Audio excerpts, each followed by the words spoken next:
High আসসালামু আলাইকুম সবাইকে। আপনাদের থেকে প্রচুর পরিমাণের কমেন্ট পাচ্ছিলাম যে ভাই 25,000 টাকা বাজেটে বেস্ট ক্যামেরার একটা ফোন সাজেস্ট করেন, ইউজড মার্কেট থেকে একটা ফোন কিনবো। তাদের জন্য আজকের ভিডিওটা অনেক বেশি স্পেশাল, কারণ একটা স্পেশাল ফোন নিয়ে কথা বলবো যেটা 25,000 টাকা বাজেটে বেস্ট ক্যামেরা। কারণ এইটা আপনি চোখ বন্ধ করে নিয়ে নিতে পারবেন যারা ক্যামেরা সেন্ট্রিক ফোন খুঁজতেছেন। কথা বলছিলাম গুগল পিক্সেল 7a নিয়ে। এই ফোনটা এখন ইউজড মার্কেটে 25 থেকে 26,000 এরকম প্রাইস রেঞ্জে পাওয়া যাচ্ছে। কিছু কিছু ক্ষেত্রে হয়তো আপনি এর থেকে কম টাকায়ও পেয়ে যেতে পারেন। এইটা আমার কাছে বেস্ট মনে হওয়ার একটা কারণ রয়েছে, যেটা নিয়ে একটু পরেই কথা বলবো। তার আগে বলে নিচ্ছি, এখন যদি আপনি বেস্ট প্রাইসে পিক্সেল 7a এই ফোনটা কিনতে চান তাহলে অবশ্যই ভিজিট করতে পারেন এমকে মোবাইল পয়েন্ট। এমকে মোবাইল পয়েন্টের ফিজিক্যাল শপ রয়েছে বসুন্ধরা সিটিতে। তাছাড়াও বাংলাদেশের যে কোনো জায়গা থেকে চাইলে কিন্তু আপনি কুরিয়ারের মাধ্যমে তাদের কাছ থেকে প্রোডাক্ট অর্ডার করতে পারবেন। তাদের ব্যাপারে সকল কিছু ডিটেইল আমি ভিডিও নিচে ডেসক্রিপশনে দিয়ে রাখবো, অবশ্যই ঘুরে আসবেন। কিংবা যদি আপনি কোনো আইফোন কিনতে চান তাহলে তাদের সাথে আপনি কন্ট্যাক্ট করতে পারেন। শুরুতে যদি এটা ডিজাইন নিয়ে কথা বলি, গুগল পিক্সেল 7 এর ডিজাইন নিয়ে নতুন করে বলার মতো কিছু নাই, কারণ পিক্সেল 6 থেকে শুরু করে এখন পিক্সেল 9 পর্যন্ত একদমই সিমিলার ডিজাইন, খুব বেশি একটা ডিজাইন চেঞ্জ আসে নাই। এই পিক্সেল 7a কিংবা পিক্সেল 7 এগুলোর ডিজাইন আপনারা সবাই জানেন, কিন্তু এটার বিল্ড কোয়ালিটি নিয়ে একটু কথা বলতে হয়, কারণ বিল্ড কোয়ালিটিতে মোটামুটি কিছুটা চেঞ্জ রয়েছে। যেমন পিক্সেল 7টা সম্পূর্ণ গ্লাস বডির একটা ফোন, কিন্তু এটার ব্যাক সাইডে প্লাস্টিক ইউজ করা হয়েছে, কিন্তু এটার ফ্রেমটা আবার অ্যালুমিনিয়ামের ইউজ করা হয়েছে। এর সামনের দিকে কর্নিং গরিলা গ্লাস 3 এর প্রোটেকশন থাকতেছে। হ্যাঁ, কর্নিং গরিলা গ্লাস 3 একটু ব্যাকডেটেড মনে হচ্ছে, অনেক পুরাতন প্রোটেকশন। তারপরেও এটার মধ্যে কর্নিং গ্লাসের প্রোটেকশন রয়েছে, এটাই বড় ব্যাপার। এই ফোনটা যদি আপনি কিনেন অবশ্যই একটা এক্সট্রা প্রোটেক্টর ইউজ করবেন যাতে করে ফোনটা ভেঙে না যায়। কিন্তু ফোনটা হাতে নিতে খুবই প্রিমিয়াম ফিল হয় অ্যালুমিনিয়াম ফ্রেমের কারণে। কিন্তু এই ফোনটা আমার কাছে একটু বেশি মোটাসোটা মনে হচ্ছে। ফোনটা যদি একটু স্লিম হতো এবং আর একটু লাইট ওয়েট হতো তাহলে হয়তো বা লং টাইম হাতে রেখে ইউজ করতে একটু বেশি কমফোর্টেবল ফিল হতো, কিন্তু হাতে নিতে একদমই চিপ ফিল হয় না। এই ফোনটার মধ্যে ডিসপ্লে হিসেবে থাকছে 6.1 ইঞ্চের একটা OLED ডিসপ্লে, যেখানে HDR এর সাপোর্ট পাচ্ছেন এবং এটা 90 হার্জের একটা ডিসপ্লে। এটার মধ্যে কোনো অবস্থাতেই 120 হার্জের সাপোর্ট পাচ্ছেন না। গুগল পিক্সেল 6a যেটা রয়েছে সেটার মধ্যে কিন্তু 60 হার্জের ডিসপ্লে ইউজ করা হয়েছিল, মেবি আমি শিওর না, কিন্তু এটার মধ্যে 90 হার্জটা মোটামুটি ভালো স্মুথ মনে হয়। কিন্তু যদি এটাই 120 হার্জ থাকতো তাহলে আর একটু বেশি স্মুথ ফিল হতো। কিন্তু এই ডিসপ্লে নিয়ে আমার সবথেকে বড় কমপ্লেন হচ্ছে ডিসপ্লের চারপাশের বর্ডার।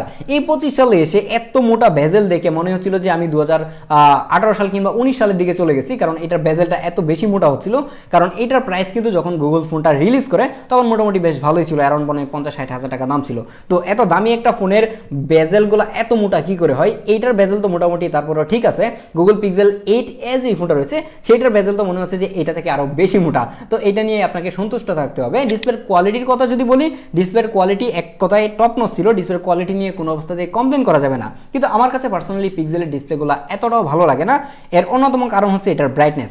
এটা যখন আমি ডে লাইটে নিয়ে ইউজ করতেছিলাম, ডিরেক্ট সানলাইট ছাড়াই দেখা যায় যে শ্যাডো এরিয়াতে যদি ইউজ করতে যাই দেখা যাচ্ছিল যে মনে হচ্ছিল ব্রাইটনেস কম, আর একটু বেশি ব্রাইটনেস দরকার ছিল। ডিরেক্ট সানলাইটে গেলে দেখা যায় দেখতে প্রচুর পরিমাণে প্রবলেম ফেস করা লাগে।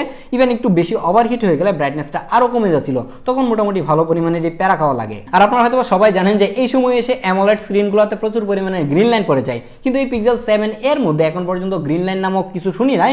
যদি আপনারা কেউ শুনে থাকেন কিংবা আপনার হাতের কোনো পিক্সেল 7 এর মধ্যে গ্রিন লাইন পড়ে থাকে তাহলে এই ভিডিওতে কমেন্ট করতে পারেন, যাতে করে আমি কমেন্টটাকে পিন করে রাখতে পারি, আপনারা বুঝতে পারেন খুব ইজিলি যে এটার এখন কি অবস্থা। আমি কারেন্ট সিচুয়েশনে দেখি নাই যে গ্রিন লাইন খুব বেশি একটা পড়তে। ডিসপ্লে আমার কাছে ভালোই লাগছে, জাস্ট বেজেলটা একটু মোটা মনে হচ্ছে। গুগল কিন্তু পিক্সেল 7 সিরিজের মধ্যে তাদের সেকেন্ড জেনারেশনের যে এসওসি রয়েছে মানে টেনসর G2 সেটা ইউজ করেছে। পিক্সেল 7 এবং 7 প্রোতে যে সিপি ইউজ করা হয়েছে সেম এসওসিটাই কিন্তু এই 7a তেও ইউজ করা হয়েছে, যার কারণে দেখা যায় যে পারফরমেন্স নিয়ে কোনো অবস্থাতে প্যারা খাওয়া লাগে না। এটা স্টিল নাও খুবই ভালো পারফরমেন্স দেয়। আপনি যদি রেগুলার লাইফে ইউজ করতে যান একবারও এটার মধ্যে ল্যাগ হ্যাং দেখবেন না। অ্যাপ ওপেনিং থেকে ক্লোজিং খুবই স্মুথ হচ্ছিল এবং এটাকে বেশ কিছুদিন ইউজ করে দেখলাম যে এখনো এটার পারফরমেন্স ঠিকঠাকই রয়েছে। কিন্তু আপনারা যেটা নিয়ে অনেক বেশি কমপ্লেন করেন সেটা হচ্ছে যে এটার পারফরমেন্স লং টাইম ধরে টিকে থাকে না। তার মানে হচ্ছে এটা দিয়ে যদি গেমিং করতে যান দেখা যায় যে 1-1.5 ঘন্টা গেমিং করার পরে এটা প্রচুর পরিমাণে হিট করে, হিট হয়ে যাওয়ার পরে এটার পারফরমেন্স ড্রপ করে। এটাই স্বাভাবিক। গুগলের যে নিজস্ব টেনসর চিপগুলো রয়েছে সেগুলো এত বেশি পাওয়ারফুল না, এগুলো দেখা যায় যে মানে ডিসেন্ট পারফরমেন্স দেয়। আপনি যদি রেগুলার লাইফে ইউজ করতে চান খুবই স্মুথলি ইউজ করতে পারবেন, বাট স্পেশালি যদি গেমিং করতে চান তাহলে আমি কোনো অবস্থাতে আপনাকে এই ডিভাইসটা সাজেস্ট করবো না। আমি শিওর যে আপনার মনে একটা প্রশ্ন ঘুরপাক খাচ্ছে, সেটা হচ্ছে যে এটার মধ্যে নেটওয়ার্ক ইস্যু আছে কিনা। গুগলের যখন টেনসর G2 চিপটা আনে সেটার মধ্যে খুব বেশি একটা নেটওয়ার্ক ইস্যু আমরা দেখি নাই। এটার মধ্যে তুলনামূলকভাবে নেটওয়ার্ক ইস্যু কিন্তু অনেকটাই কম টেনসর G1 যে চিপটা রয়েছে সেটার তুলনায়, এবং এইটাকে আমি ঢাকা সিটিতে ইউজ করে দেখেছি যে কোনো অবস্থাতে আমি নেটওয়ার্ক নিয়ে একবারও প্যারা খাই না, এবং কল ড্রপের যে ইস্যুটা হয়ে থাকে সেটাও আমি খুব একটা দেখি নাই। তার মানে এই না যে প্রত্যেকটা পিক্সেল 7 এর মধ্যেই নেটওয়ার্ক ইস্যু হবে না। এটা দেখা যায় যে কিছু কিছু স্পেসিফিক ডিভাইসের মধ্যে নেটওয়ার্ক ইস্যু হচ্ছে, কিছুগুলোর মধ্যে হচ্ছে না। আমার হাতে যে ইউনিটটা রয়েছে এটাতে আমি এখনো নেটওয়ার্ক ইস্যু পাই নাই।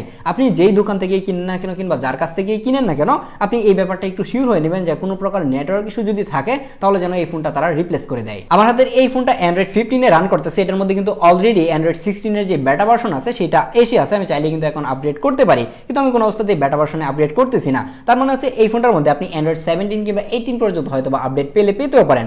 আপনি যদি লেটেস্ট অ্যান্ড্রয়েডের সফটওয়্যার আপডেট পেতে চান তাহলে গুগলের পিক্সেল ফোনের বিকল্প কিছুই নাই, এবং পিক্সেল আপনারা সবাই জানেন যে প্রত্যেকটা ডিভাইসে কিন্তু সেম টাইমে তারা আপডেট দিয়ে দেয়, যেটা আমার কাছে অনেক বেশি ভালো লাগে। অন্যান্য ফোনে দেখা যায় যে এই সেম মানে অ্যান্ড্রয়েডের আপডেটটা যেতে 6 মাস কিংবা 1 বছর সময় লেগে যায়, সেই জায়গায় আপনি যদি পিক্সেল ডিভাইস ইউজ করেন তাহলে কিন্তু ইনস্ট্যান্ট আপনি লেটেস্ট অ্যান্ড্রয়েড ভার্সনগুলো ইউজ করতে পারবেন। আর স্টক অ্যান্ড্রয়েড ম্যাক্সিমাম মানুষজন পছন্দ করলেও আপনারা হয়তো আমার অনেক পিক্সেলের ভিডিও দেখে অলরেডি বুঝে গেছেন যে আমার কাছে পার্সোনালি অ্যাটলিস্ট স্টক অ্যান্ড্রয়েডগুলো এতটাও ভালো লাগে না।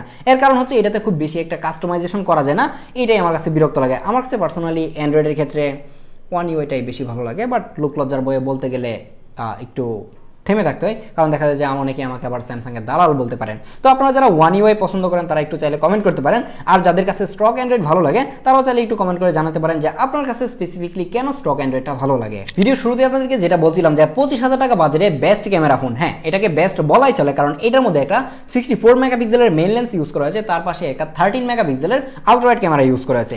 এর মেইন লেন্সের ছবিগুলো যদি দেখেন তাহলে দেখেন যে ছবিগুলো মাখন লেভেলে লাগতেছে, ছবিগুলো অনেক বেশি সুন্দর, খুবই শার্প এবং ডিটেইল ছবি দিতে পারে। আর পিক্সেলের ডাইনামিক রেঞ্জ কি বলবো, এটা তো প্রসেসের পরে উড়াদুরা লেভেলের ডাইনামিক রেঞ্জ দিচ্ছিল, মানে একদমই সবকিছু খুবই সুন্দরভাবে এক্সপোজ করতে পারে। ছবিগুলো দেখে হয়তো বুঝতেই পারছেন যে পিক্সেল সবসময় অনেক বেশি ওভার কন্ট্রাস্টি ছবি দেয়, এবং এইগুলাই মানুষজন বেশি পছন্দ করে। যারা অনেক বেশি ন্যাচারাল ছবি পছন্দ করে তারাই পিক্সেলের ডিভাইসগুলো কিনে, কিন্তু যারা অনেক বেশি স্যাচুরেটেড ছবি কিংবা কালারফুল ছবি পছন্দ করে তাদেরকে পিক্সেলের ছবিগুলো দেখাইলে দেখা যায় যে তারা গালাগালি শুরু করবে যে ভাই এটার ক্যামেরা তো খুবই খারাপ, অনেক বেশি ডার্ক ছবি দিতেছে। এই পিক্সেল 7a দিয়ে যখন আমি ছবি তুলতেছিলাম অনেক সময় দেখা যায় যে শ্যাডো এরিয়াগুলোর ডিটেল খুঁজে পাওয়া যেতেছে না, অনেক বেশি ডার্ক করে দেয়। এটার কারণ হচ্ছে যে কারণ পিক্সেল ওভার কন্ট্রাস্টি ছবি দেয়, যার কারণে হচ্ছে এই ধরনের মানে প্রবলেমগুলো ফেস করতে হয়, এবং এইটাই হয়তো অনেকের কাছে ভালো লাগে এবং দেখা যায় যে এডিট করে চাইলে ঠিক করা যায়। আমার কাছে পার্সোনালি এত বেশি ন্যাচারাল ছবি পছন্দ হয় না। তার উপরে যখন এর মেইন লেন্স দিয়ে আপনি পোর্ট্রেট ছবি তুলতে যাবেন তখন তো দেখবেন যে আরেক কাহিনী শুরু হয়। আপনি পোর্ট্রেট যখন তুলবেন তখন আপনি বুঝতে পারবেন না যে আপনার ছবির মধ্যে কতটুকু ব্লার হচ্ছে। ছবি তোলার পরে দেখা যায় যে ধাপ করে না আর্টিফিশিয়াল কিছু ব্লার বসায় দেয়, যেটা আমার কাছে কোনো অবস্থাতেই ভালো লাগে না। ইভেন যখন এখন আমি পিক্সেল 9 Pro XL যে ফোনটা রয়েছে সেটা ইউজ করছি, সেটার মধ্যেও সেম প্রবলেম। ইভেন ওইটাতে একটা 5x টেলিফোটো লেন্স থাকার পরেও দেখা যাচ্ছিল যে 5x টেলিফোটো লেন্স দিয়ে আপনি পোর্ট্রেট ছবি নিতে পারবেন না। এটা আবার কোন ধরনের ঝামেলা? একটা টেলিফোটো লেন্স ইউজ করা হয়েছে, এটার মধ্যে যদি পোর্ট্রেট মোডটা দেওয়া হতো তাহলে এটা দিয়ে অনেক সুন্দর সুন্দর পোর্ট্রেট তোলা যেত, বাট আপনাকে ডিজিটালি 5x জুম করে মেইন লেন্স দিয়ে কিন্তু পোর্ট্রেট তুলতে হবে। ইভেন এই পিক্সেল 7a দিয়েও আপনি ডিজিটালি 4x জুম করে পোর্ট্রেট ছবি তুলতে পারবেন, বাট এই পোর্ট্রেট ছবিগুলোর ডিটেল এত বেশিও থাকে না। বাই ডিফল্ট 1x এবং 2x সাজেস্ট করে, এইগুলো দিয়ে মোটামুটি ভালো ছবি তোলা যাচ্ছিল। এটাতে 1xই দেখা যায় যে পোর্ট্রেট তুলতে গেলে অনেকটাই ক্রপ করে দেয় এবং একটু লং ফোকাল লেন্থে ছবি তোলা ট্রাই করে। এই পিক্সেলের ফটোগুলো আমার কাছে এখন আর ভালো লাগে না, কারণ হচ্ছে যে পোর্ট্রেট ছবিগুলোতে দেখা যায় যে ফেসটাকে নষ্ট করে দেয়, ফেসের মধ্যে কেমন জানি ডিজিটালি একটা ডিটেল আনার চেষ্টা করে এবং ডিজিটালি ডিটেল আনতে গিয়ে ফেসের স্মুথনেস নষ্ট করে দেয়। এই জন্যই এখন আর পিক্সেলের পোর্ট্রেটগুলো আমার কাছে আগের মতো আর ভালো লাগে না। আপনাদের কাছে পিক্সেলের পোর্ট্রেটগুলো কেমন লেগেছে একটু চাইলে কমেন্ট করে জানাতে পারেন। আর এটা থাকা 13 মেগাপিক্সেলের আলট্রাওয়াইডের ছবিগুলো খুবই শার্প এবং ডিটেল ছিল এবং ডাইনামিক রেঞ্জ খুব ভালোভাবেই কিন্তু রাখতে পারতেছিল। এর মেইন লেন্সের মতো এর আলট্রাওয়াইড লেন্সটাও দেখা যাচ্ছিল যে অনেক বেশি ওভার কন্ট্রাস্টি ছবি তোলে, যার কারণে দেখা যায় যে শ্যাডো এরিয়ার যে ডিটেলগুলো রয়েছে সেগুলো আর খুঁজে পাওয়া যায় না, এগুলো একদমই ডার্ক হয়ে যাচ্ছিল। এটা দেখা যায় যে কিছু কিছু ক্ষেত্রে এরকম করে, আবার ডিরেক্ট সানলাইটে ছবি তোলার ক্ষেত্রে দেখা যায় যে এই প্রবলেমটা আর ফেস করা লাগে না। এর আলট্রাওয়াইডের কালারটাও একদমই ক্লোজ টু ন্যাচারাল ছিল। আর এর ফ্রন্ট সাইডেও একটা 30 মেগাপিক্সেলের সেলফি ক্যামেরা ইউজ করা আছে এবং এটা দিয়েও খুবই সুন্দর সুন্দর সেলফি তোলা যাচ্ছিল। নর্মাল মোডে যখন ছবি তোলা যায় তখন ছবিগুলো কেমন জানি একটু ফেসটাকে স্মুথ করে দেখতে মোটামুটি ভালোই লাগে, কিন্তু যখন আপনি সেলফি ক্যামেরা দিয়ে পোর্ট্রেট মোডে ছবি তুলবেন তখন ঠিক মেইন লেন্সের মতো এর পোর্ট্রেট ছবিগুলো দেখা যায় যে ফেসটাকে কেমন জানি একটু ডিজিটালি শার্পনেস বাড়াইতে গিয়ে ফেসের স্মুথনেস নষ্ট করে দিচ্ছে। এটা দেখতে খুবই বিশ্রী লাগে। আপনাদের কাছে কেমন লাগছে একটু চাইলে কমেন্ট করতে পারেন, এবং আপনারা এটা নিয়ে মানে কি ভাবতেছেন এটাও চাইলে একটু জানাতে পারেন। এই ধরনের ইউজড পিক্সেল ফোন কেনার আগে আপনাদের মাথায় একটা চিন্তা কাজ করে যে এটার ব্যাটারি ব্যাকআপ কেমন দিবে। এই ফোনটার মধ্যে ব্যাটারি হিসেবে কিন্তু 3485 mAh এর একটা ব্যাটারি ইউজ করা হয়েছে এবং এটার ব্যাটারি ব্যাকআপ স্টিল নাও খুবই ভালো দিচ্ছিল, কারণ পিক্সেল ডিভাইসগুলো খুব বেশি একটা ইউজ করে না। মানুষজন দেখা যায় যে 2 মাস 6 মাস ইউজ করে সেল করে দেয়। আমি জানি না কেন এই কাজটা করে, কারণ পিক্সেল ডিভাইস যারা পিক্সেলের ফ্যান তারা অনেক লং টাইম ধরে ইউজ করে, বাট আমি ম্যাক্সিমাম মানুষজনকে দেখলাম যে 2-4 মাস কিংবা 6 মাস ইউজ করে সেল করে দেয়, যার কারণে এই ধরনের ফ্রেশ কন্ডিশনের ইউজড ডিভাইসগুলো আমরা কিন্তু মার্কেটে কিনতে পাই।